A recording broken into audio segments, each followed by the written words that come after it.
Buenas tardes. Por el multimedio, Tiro al Blanco. Bajo la coordinación y participación de Narciso Isa Conde. La verdad sin dobleces. Para hacer realidad los ideales del Coronel Camaño y el inmenso Che Guevara. Cuidado. Tiro al Blanco. Tiro al Blanco nueva vez con ustedes. Y esta vez con esta espejuelos negros, porque el lunes me hicieron una pequeña operación en este ojo y en el párpado, una operación sencilla que es necesaria para hacerme la operación de catarata del ojo izquierdo. Ya la del ojo derecho fue muy exitosa. Les informo esto previamente. Y hoy tenemos un tema de cierta profundidad, porque hay tantos déficits en el análisis de la situación del mundo y la repercusión en nuestra América, y especialmente en relación con lo que ha pasado recientemente en Venezuela, que es necesario hacer un esfuerzo mayor para la comprensión de ese problema. Algunos antecedentes hay que refrescarlos.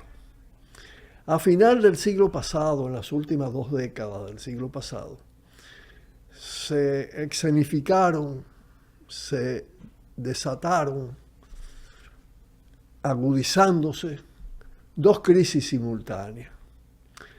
La crisis estructural del capitalismo, una crisis sistémica, y la crisis de lo que se llamó el socialismo real.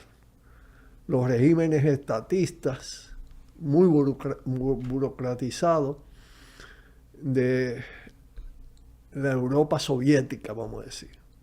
La crisis del socialismo eurosoviético. Esta última terminó con un derrumbe de ese sistema.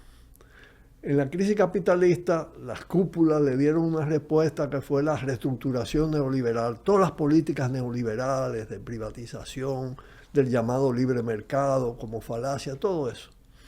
Y se ha prolongado hasta crearse una crisis mucho más profunda, una crisis existencial de la humanidad, una crisis de decadencia de la civilización capitalista, que ha dado lugar a una respuesta sumamente agresiva del capitalismo en crisis, de las élites capitalistas en crisis, del poder imperialista, del sistema imperialista occidental.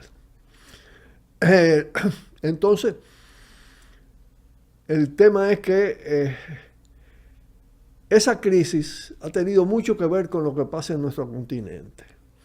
Bueno, más neoliberalismo, cada vez más crisis.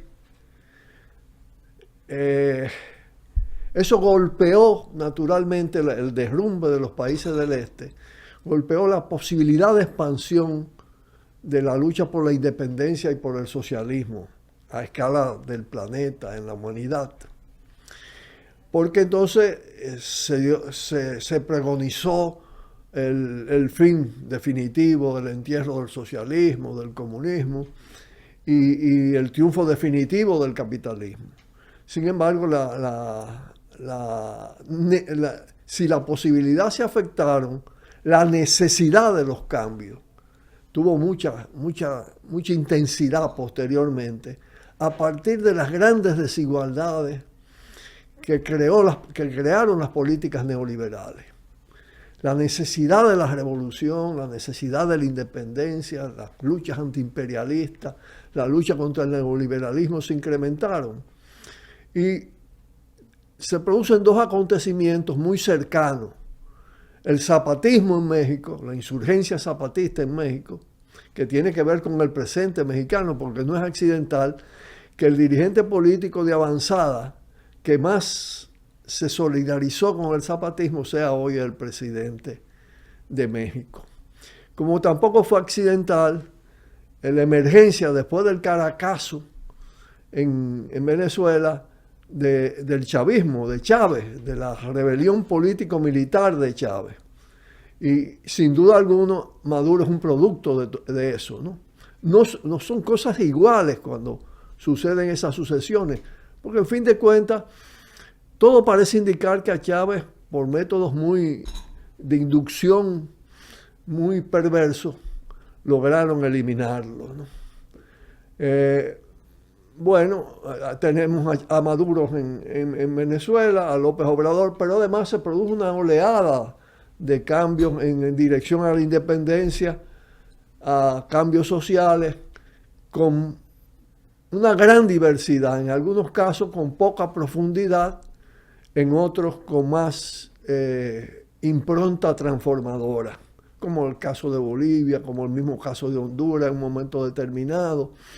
Y bueno, se agudizó la crisis de decadencia, se declaró desde el poder imperialista la guerra global contra la soberanía de los pueblos, contra la autodeterminación. Cuba resistió, se mantuvo.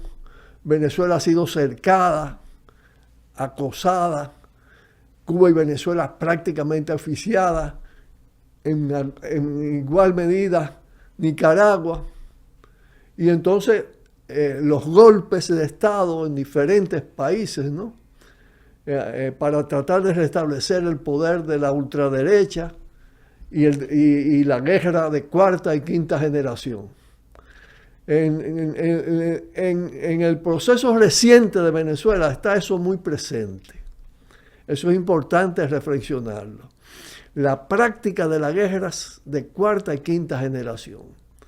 En lo que se llamaron las elecciones recientes, eso fue mucho más que eso. Fue un episodio de la guerra global aplicando ese tipo de guerra de baja y mediana intensidad. La batalla no fue solo una batalla electoral, pero el chavismo ganó la batalla electoral y ganó la batalla frente a la desestabilización. La victoria chavista se sella con el asilo de el conocido ahora matacuras. Me refiero a Edmundo González Urrutia. El asilo en la Embajada de los Países Bajos, al lado de la Embajada de España, una negociación soterrada que el régimen español trata de negar. Inteligentemente Venezuela, el presidente Maduro, dan el salvaconducto porque estaban derrotados. Y eso es esa negociación de hecho se hizo con la Unión Europea, con países de la Unión Europea, y realmente implica una derrota para la política de guerra de la OTAN, del Pentágono, en el caso de nuestra América. Queda sellada, por tanto, con el asilo de González, esa derrota. Vamos a pausar para entrar entonces en un tema que nos toca a nosotros y a nosotras en relación con el proceso venezolano. Porque lo primero que hay que decir es que Abinader ha entregado su alma a los Estados Unidos. Pero vamos a pausar para hablar de esto, ¿no? Cuidado.